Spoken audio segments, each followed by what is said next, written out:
A ride isn't one big thing. It's an accumulation of tiny things.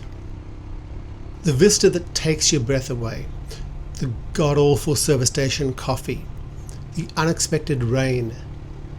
They're tiny tests. Are you present? Are you feeling the bike? Are you actually here? They're the bits you carry home. Psychologists tell us that we don't remember experiences as continual tapes. We remember moments, events. We don't remember the ride from 9 in the morning until 5 in the evening. We remember that bird that almost hit us, the moment we stopped for water, the feeling of a specific corner. Memory cleaves life into episodes, not stretches.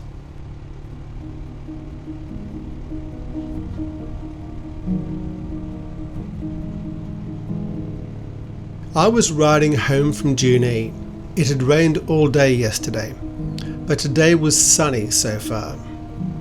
My wife Dalma misses me when I'm away, but she always lets me go on rides. I missed her too. Gravity pulled me northward. But first, I had something silly to do.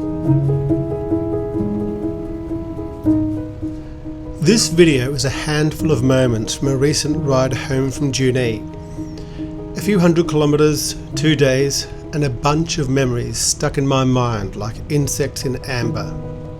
The things my brain decided were worth keeping. This is moment 1.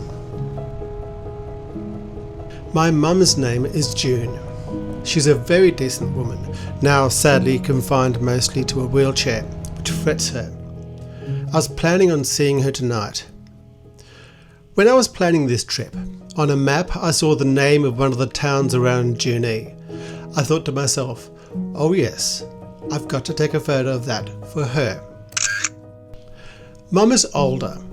She's named June, and I thought she'd appreciate that I named the town after her.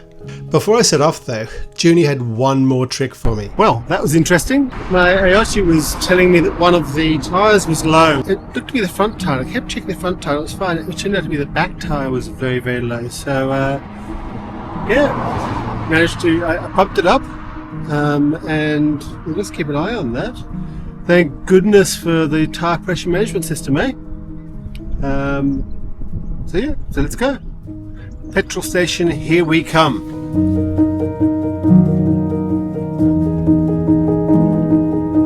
I rode to Junee, stopped and made some bovine friends. This part of the country is really hysterically beautiful.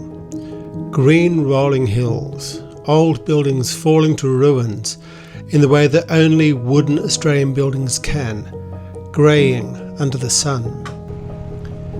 This is moment 2. Junee has a motorcycling backstory for me. It was here that I put the front wheel of a farm motorcycle down a rabbit hole and smashed my collarbone when I was 23. I had to take 6 weeks out of gigging while it knitted itself back together. After that I sold my little Z250. Hey ho.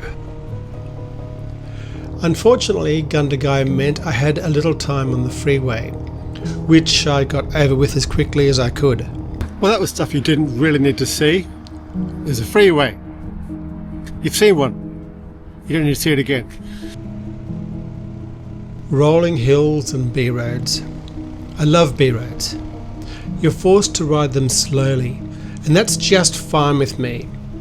You add the store of moments. The smell of wet earth and clean air. The process of getting lost, which I do fairly regularly, even with navigation. It's a natural gift that has led me on some unexpected adventures. Psychologists say attention follows novelty. Backroads are full of it. Little shifts, small surprises. That's why these stretches stick. They give your mind something gentle to hold on to. Eventually, I wind up in a tiny town I'd never heard of. Harden. I rode the length of the street. Most of the stores were boarded up. Harden was once a rail town with real economic gravity. When freight patterns changed and staffing was reduced, the town lost its employment anchor. The shops that closed in COVID didn't reopen. People now go to Young or Yass for everything, and the town dies. Now I'm going to go from Harden over to Goulburn, about 169 kilometres on B-roads, so yeah, I guess we should go.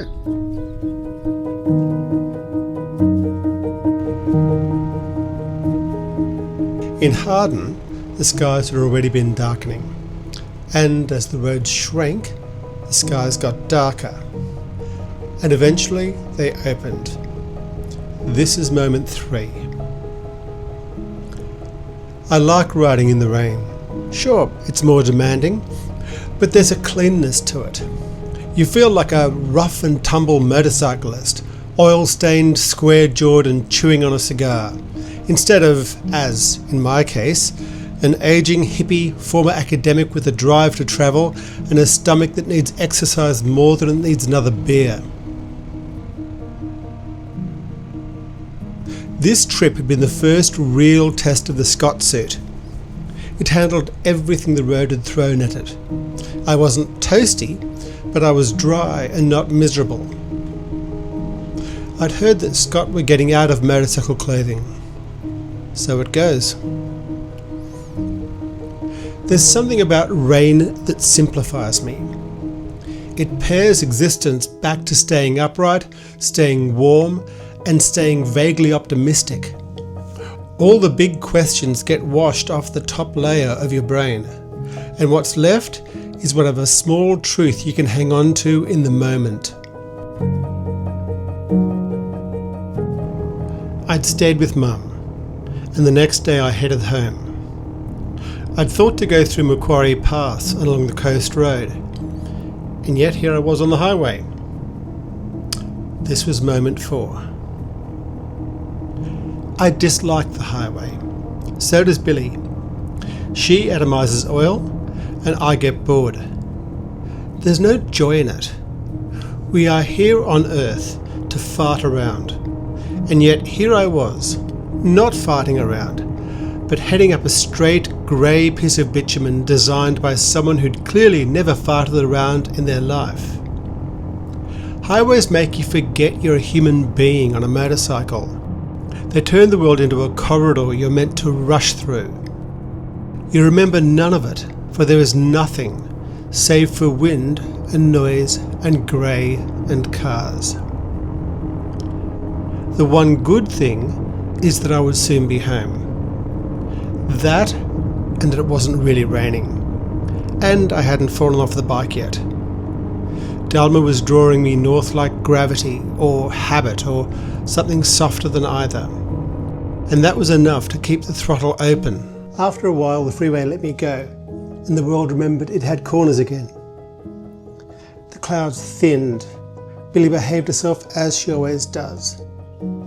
I finally got home, a bit wet, but still functional. I'm counting that as a win. And sitting there, peeling off wet gloves, I realised that nothing huge had happened in the last few days. Just some weather, some small towns, and some good roads. Some memories I'll half remember. And the strange thing is, somehow, that's enough.